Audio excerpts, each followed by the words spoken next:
Darilah Jambi, Sopo Jambi, sembilan lalura, sajian kami pusako lamu, adat laresam dari dulu kalau.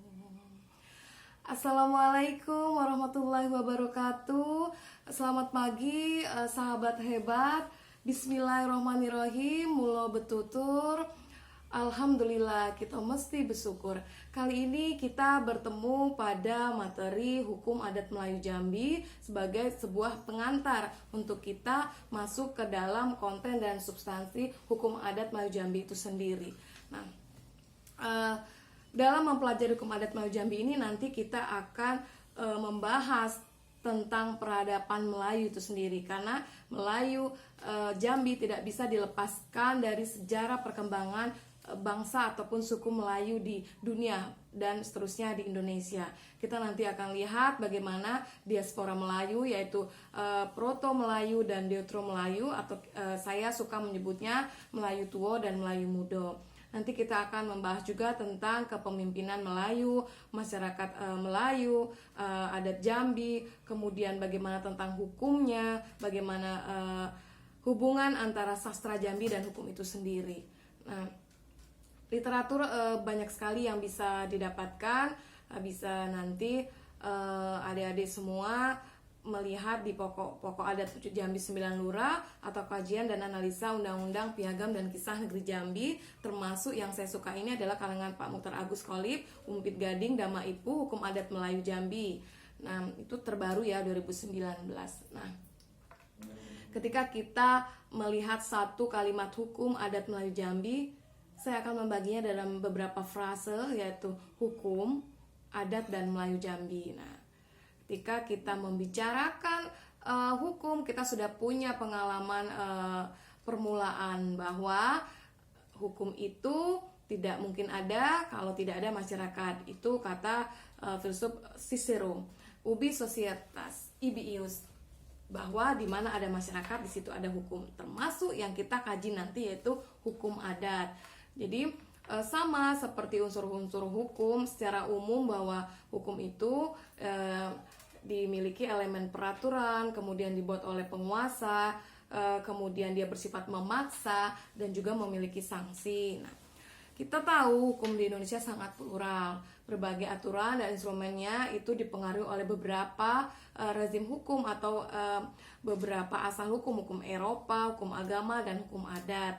Nah, bagaimana timbulnya hukum adat itu sendiri?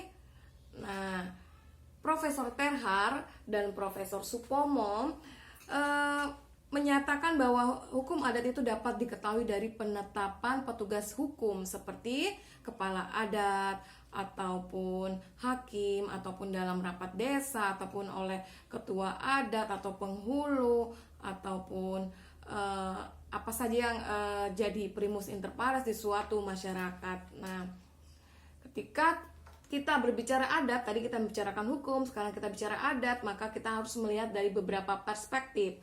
Bisa kita lihat adat itu dalam perspektif budaya, bisa dilihat dalam perspektif etika, dan bisa kita lihat dari perspektif hukum itu sendiri.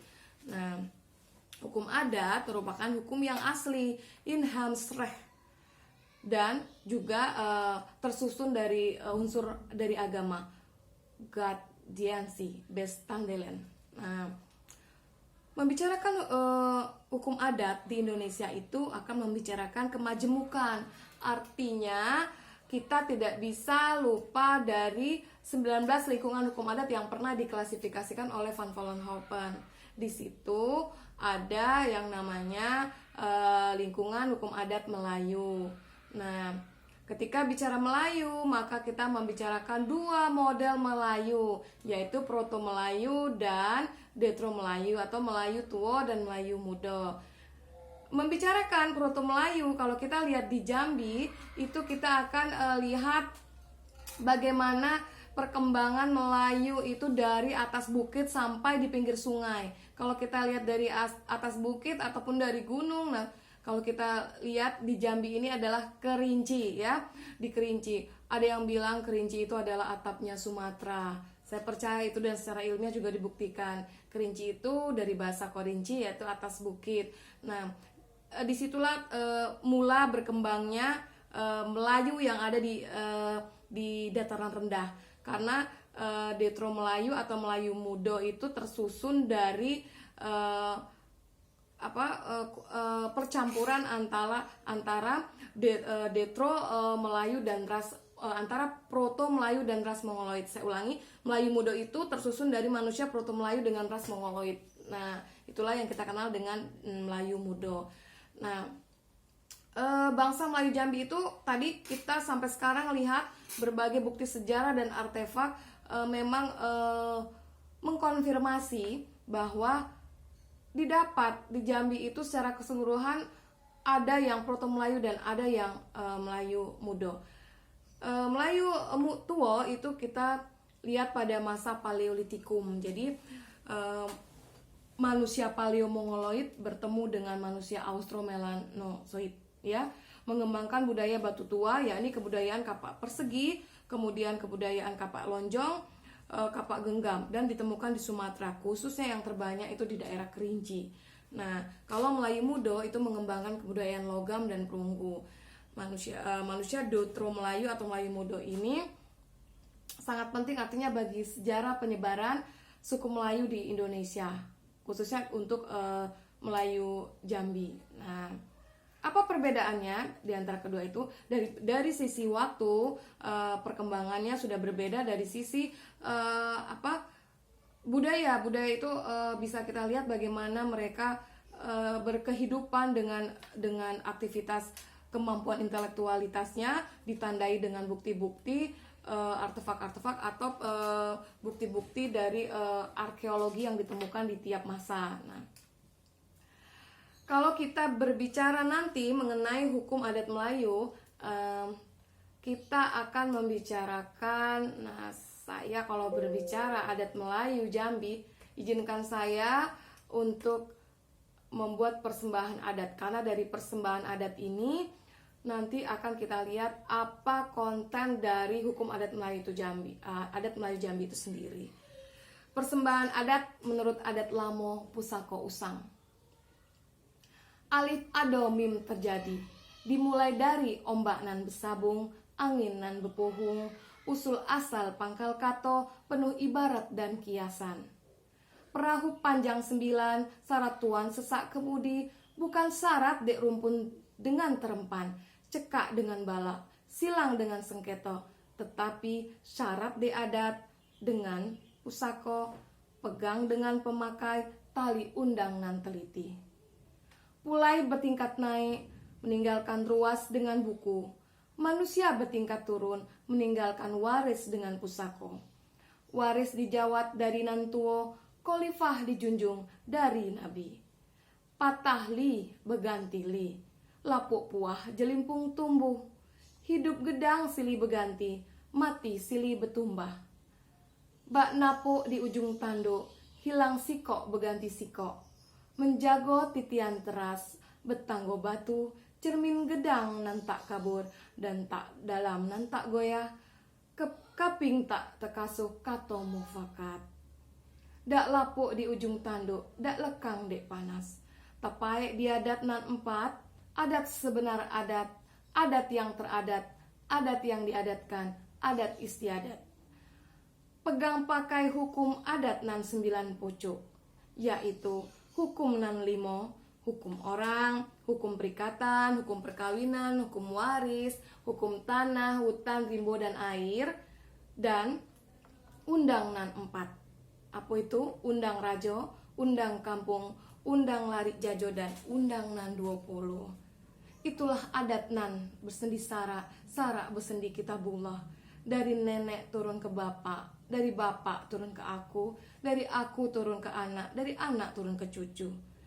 Cencang pelupuh kulit baru, sukat ramo di rumah tinggal. Itulah sukat pati ladang.